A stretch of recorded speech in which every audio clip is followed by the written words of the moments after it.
Bien, chicos, volví. Vamos con la segunda parte del curso, o de la clase de hoy día en realidad. Les comparto la pantalla para que lo tomemos. Entonces, lo que habíamos dicho es ahora ver qué pasa cuando tenemos nuestro sistema, ¿cierto?, con 2 grados de libertad. O sea, perdón, ahora cuando empezamos nuestro sistema de continuo. Entonces, este sería nuestro primer modelo de sistema. A ver, lo que vamos a ver ahora es cómo las vibraciones de una cuerda se pueden describir matemáticamente. Entonces, para esto, lo que vamos a hacer es que vamos a suponer que tenemos una cuerda de largo L, y vamos a suponer que el largo de la cuerda es muy largo, por ejemplo, algo gigante, no sé, 1 metro.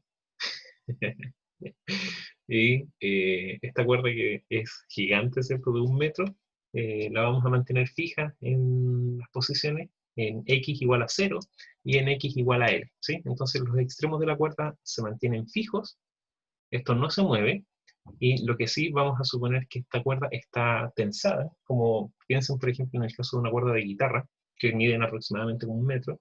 Entonces, lo que vamos a considerar es que vamos a producir desplazamientos transversales de la cuerda, o sea, vamos a en esta dirección de acá, y estos desplazamientos, si piensan en una cuerda, no sé, son un par de milímetros, 1 milímetro, 2 milímetros, cuando la pulsan muy fuerte pueden llegar, no sé, hasta 1 centímetro de desplazamiento. Entonces estamos hablando de que la cuerda mide 1 metro y estamos desplazándonos 1 centímetro. Entonces vamos a trabajar nuevamente en aproximación de ángulos pequeños. Cualquier ángulo que tengan, actuando por ejemplo sobre una cuerda de guitarra, son un par de grados, no más allá de 5 grados probablemente. Bien, entonces, con ese modelo en mente, vamos a tratar de ver cómo se propagan estas perturbaciones en esta cuerda modelo. Vamos a suponer que la cuerda, para simplificar entre comillas el problema, vamos a suponer que la densidad de masa de la cuerda es constante, o sea, vamos a suponer que podemos despreciar la sección transversal de la cuerda versus el largo. Entonces, de esa forma, que es lo que estábamos diciendo recién, de una cuerda muy larga, por lo tanto, las secciones transversales se pueden despreciar. Y con esta cuerda, entonces podemos definir lo que se conoce como densidad de masa lineal, que sería cuánta masa tengo en mi sistema por unidad de longitud.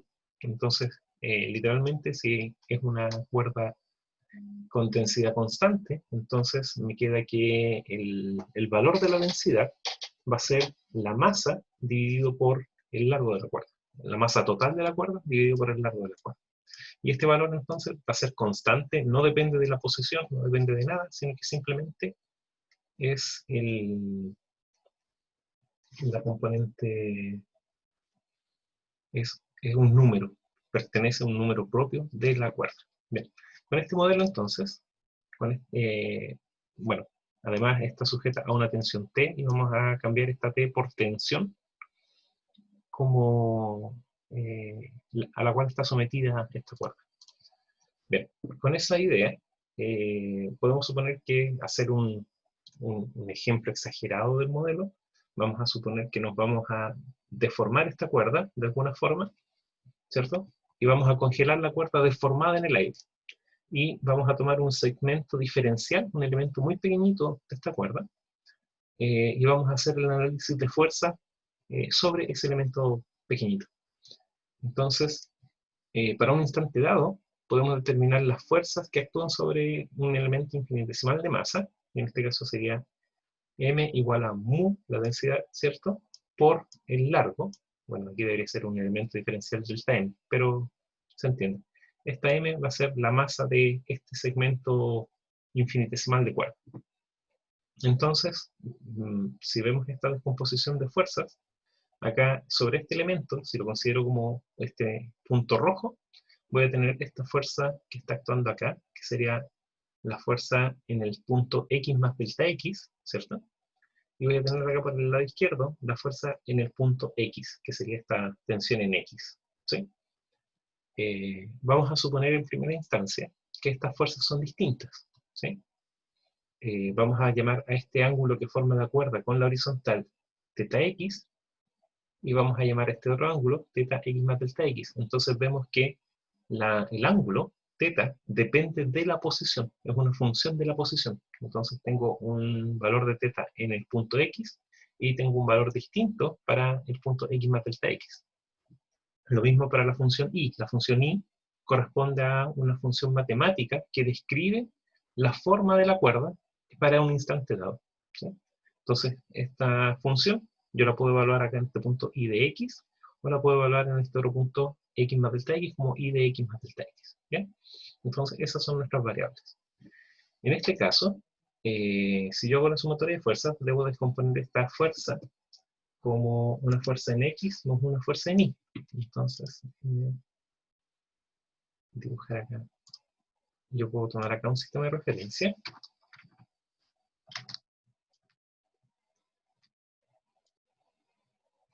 ¿Cierto? Puedo ver cuáles son las fuerzas que están actuando acá en el eje X y cuáles son las fuerzas que están actuando en el eje Y. Entonces, las fuerzas que tengo en Y corresponden acá a la tensión evaluada en el punto X más delta X, ¿cierto? Este Tx más delta X, que sería este término, por seno de este ángulo θx más delta x. Y a esta fuerza le debo restar esta otra fuerza de acá, que sería tx seno de θx.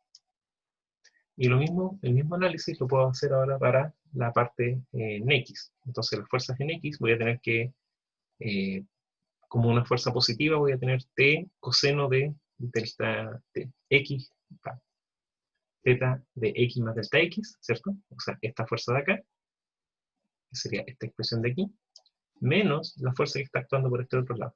Entonces sería tx coseno de θx. Esas serían las sumatorias de fuerzas, y ahora vamos a tener que ver cómo resolver el sistema. Una de las primeras cosas que notamos es que si yo estoy haciendo una cuerda, si yo tengo una cuerda que mide 1 metro, y estoy haciendo desplazamientos transversales, entonces el desplazamiento de ese elemento va a ser un pequeño desplazamiento hacia arriba y hacia abajo.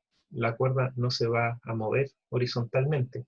Por lo tanto, la aceleración que yo tengo en el eje X es 0. ¿Y dónde voy a tener las aceleraciones? Solamente en la componente Y.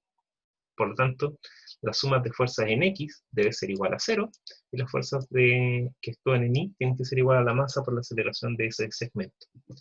Entonces, acá un poco reafirmo lo que había dicho recién. X, o sea, el ángulo, θ, es función de la posición. Entonces tengo que θx es θ evaluado en el punto X.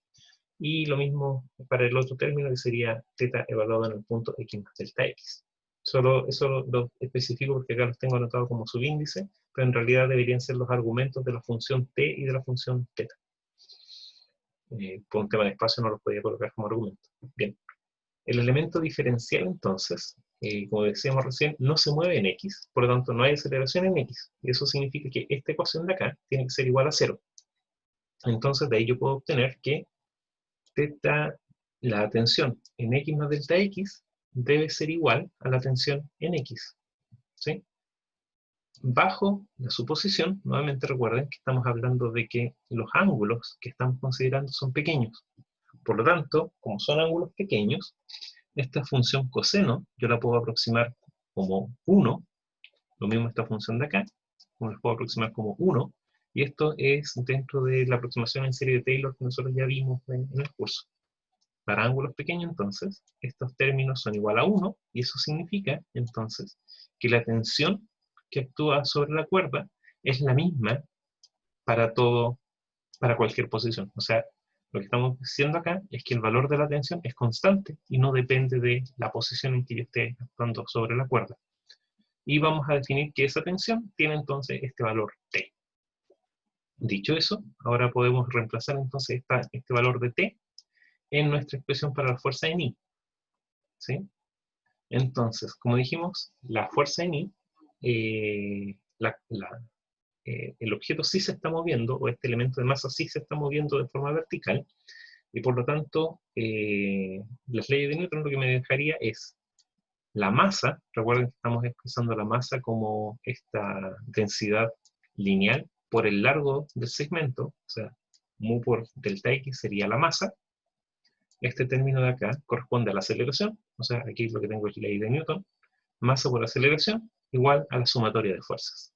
Como la tensión es la misma, entonces la tensión de acá, yo la puedo factorizar con esta tensión de acá, y me queda acá como T, y me queda seno entonces de teta en x más delta x, menos seno de teta en x.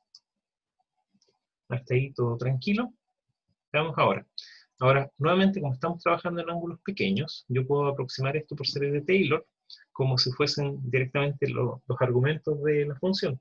Pero también puedo hacer el desarrollo y puedo aproximar esta función seno de teta como la tangente de teta. Es un poco extraño, pero se puede. Matemáticamente no es un problema muy serio. Es una aproximación válida, es lo que quiero decir. Y entonces lo que yo puedo hacer ahora es donde aparece la función seno, yo reemplazo la función tangente. ¿Por qué se hace esto? No, simple, porque la tangente de como estamos hablando de una cuerda, que la estamos describiendo a través de una función y que depende de x, entonces yo puedo calcular la pendiente de la recta tangente a esta función, y eso justamente corresponde a la función tangente. ¿Sí? Entonces, básicamente lo que yo tengo acá es que esta tangente es de esta función tangente de teta, yo la puedo representar como la derivada de mi función y con respecto a x. ¿Sí? Eso es básico de teoría de cuando vemos derivadas. Entonces, con esto, si se fijan, acá yo tengo la tangente de teta evaluada en el punto x, es igual a la función y evaluada en x con respecto a x. Entonces acá yo tengo tangente de teta evaluada en x más delta x, por lo tanto, esto es la derivada de y con respecto a x en el punto x más delta x, mientras que esta de acá es la derivada de y con respecto a x en el punto x. Y aquí es donde llego a lo que yo quería expresar. Si se fijan acá, yo tengo esta derivada menos esta otra derivada, pero yo ahora puedo hacer un truco muy simpático. Puedo pasar dividiendo por la masa. Dividamos por la masa, y acá me queda entonces la segunda derivada de y con respecto al tiempo, igual, y aquí voy a factorizar así. T dividido por mu, si se fijan, este mu de acá, entonces me queda este delta x dando vuelta. Y ese delta x lo voy a escribir junto con este otro término en la fracción. Entonces, si recuerdan la definición de derivada, la derivada es el límite cuando un elemento infinitesimal, delta x, tiende a 0, de la función evaluada en x más delta x, menos la función evaluada en x, dividido por el incremento, que sería delta x. Y como justamente estamos trabajando con elementos infinitesimales, entonces esta expresión de acá, completa, corresponde a la derivada parcial, bueno, la derivada, si quieren, de esta función con respecto a x. ¿Sí? Entonces, esto me queda, como esto de esta función ya es una derivada, y estoy volviendo a la derivar con respecto a x, entonces me queda la segunda derivada de y con respecto a x. Y llego a la expresión que estaba buscando, que es la segunda derivada de y con respecto al tiempo, debe ser igual a este factor t sobre mu. Recuerden que t es la tensión, y mu es la densidad de masa, por la segunda derivada de y con respecto a x. Ahora, si hacemos un análisis dimensional de T y mu, la tensión, voy a dejar de compartir y quiero ver, voy a cambiar de cámara. Voy a pasar a mi otra hojita. Entonces, ¿qué es lo que quería ver? Tengo el término T dividido por mu. ¿Cuáles son las dimensiones que tienen estas unidades? Voy a dejar de compartir para que puedan ver en detalle esto. Esto era lo que teníamos en la clase anterior. T sobre mu, la tensión es una fuerza, por lo tanto se mide en newtons. Y un newton es kilogramo metro sobre segundo al cuadrado. ¿Sí? Kilogramo con minúscula, metro dividido por segundo al cuadrado. Eso es un newton. Y la densidad de masa es kilogramos. Como esta era una densidad de masa lineal, entonces me queda kilogramos dividido por metro. Como estoy dividiendo acá, me queda kilogramos dividido por metro. Esto significa que estos kilogramos los puedo simplificar con la unidad del newton, y esto me queda metro sobre segundo al cuadrado. ¿Sí? Entonces vemos que T sobre mu tiene unidades de velocidad al cuadrado. Eso es importante porque vemos que T y mu poseen unidades de velocidad al cuadrado, y esta velocidad corresponde justamente a la velocidad a la que se propagan las perturbaciones en la cuerda. Si calculamos la raíz cuadrada de este término, entonces me queda D igual a la raíz de T sobre mu, y en este caso podemos expresar el resultado anterior, ¿cierto? La función, como esta expresión de acá. Fíjense que ahora escribo la segunda derivada de y con respecto a x igual a 1 sobre la velocidad al cuadrado por la segunda derivada de y con respecto al tiempo. Esta expresión, escrita de esta forma, es lo que se conoce como la ecuación diferencial de ondas. Y esta es la que gobierna, por así decirlo, el curso que estamos viendo. ¿Sí? Esta ecuación es la que se repite después en muchos modelos, en muchos sistemas, y es una ecuación en derivadas parciales. ¿Por qué? Porque tengo una derivada de una función, pero con respecto a una variable x, y por otro lado, la misma función, pero con respecto a una variable t. Entonces, esto me dice que este término y depende tanto de la posición como del tiempo. ¿Sí? Entonces, de esta forma, para resolver esta ecuación diferencial en derivadas parciales, usualmente le llaman EDP, necesitamos una función que sea solución, tanto para la parte temporal como para la parte espacial. Las funciones que cumplen con ser solución de esta ecuación diferencial se conocen como función de onda, y dependen tanto de las coordenadas espaciales como del tiempo. Para resolver este tipo de ecuaciones, usualmente se recurre a un procedimiento que se conoce como separación de variables. Que básicamente lo que estamos diciendo es que nuestra función, que es esta función y de x, t, yo la puedo escribir como el producto de dos funciones, donde una función, la primera de estas funciones, depende sola y únicamente de la variable x, mientras que la otra función depende solo y únicamente de la variable t. ¿Sí? Por eso se llama separación de variables. Yo puedo ver una función que depende solo del tiempo y otra función que depende solo de la parte espacial. Entonces, tengo que buscar ahora estas soluciones para esta ecuación diferencial parcial. Entonces, como ejercicio, vamos a reemplazar esta solución propuesta y vamos a resolver la ecuación en derivadas parciales, considerando las condiciones de contorno que fijamos anteriormente. Se recuerdan que es que la cuerda está fija, tanto en el extremo x igual a 0, como en el extremo x igual a l. Pero eso lo dejo como un ejercicio aparte, y lo voy a subir ahora en el desarrollo en otro video. Así que eso, chicos. Esto es el modelo respecto de la deducción de la ecuación de onda para nuestra cuerda.